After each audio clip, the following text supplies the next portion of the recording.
Coops, maintenance muna natin yung dalawang kabayo natin. Change oil muna natin sila. Siyempre, gagamit tayo ng pangmalakasang langis. Walang iba kundi Shell.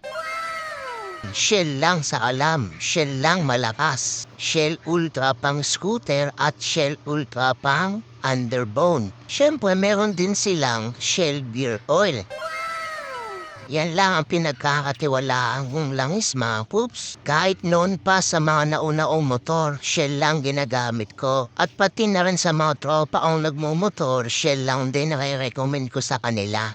At inuna ko na itong PCX. Kita niyo naman malinaw pa at mapula pa siya. 2.5 order ang bago ko i-change oil. Pero kita niyo naman, kitang-kita ang ebidensya. Nalinisan na natin ang drain plug, strainer. At syempre wala na rin tumutulo. Kaya tara, magsali na tayo ng langis. At dito, nagsasali na tayo ng pangmalakasan nating langis. Shell Ultra Scooter. 800 ml ang sukat, kaya yun ang dapat. Siyempre, testing natin, painitin natin yung makina para umikot yung langis. Kita nyo naman 4K odo pa lang. Bali, second change oil pa lang niya. Unang change oil niya kasi 1.5.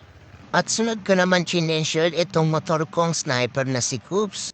Mula nung nakuha ko tong unit na to, Shell na talaga ginagamit ko sa kanya. 3 years na din to sa akin. Siyempre, kada change oil ko, change oil filter din tayo. Di ko tinitipid sa maintenance ang mga alaga ko. Nakatesting na rin ako ng ibang brand. Di po ako sponsor ng Shell ha, sarili kong pera pinambili dyan. Sadyang sa Shell na ako na-satisfied talaga. Pero Shell, baka naman. Sir, Red Sweet, baka naman.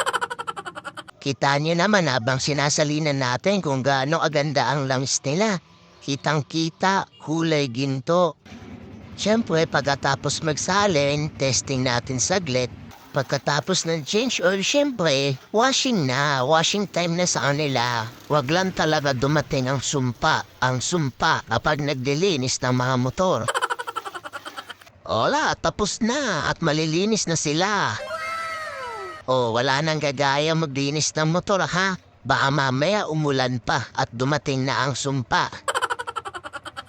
Joke lang, nagbibiro lang. Coops nga diba? Coops ka ba? Di Coopsy ka na rin. Salamat sa panonood ng munting video natin, mga Coops. Ride safe sa lahat ng mga Coops natin dyan, sa lahat ng mga Coopsy. Ingat kayo.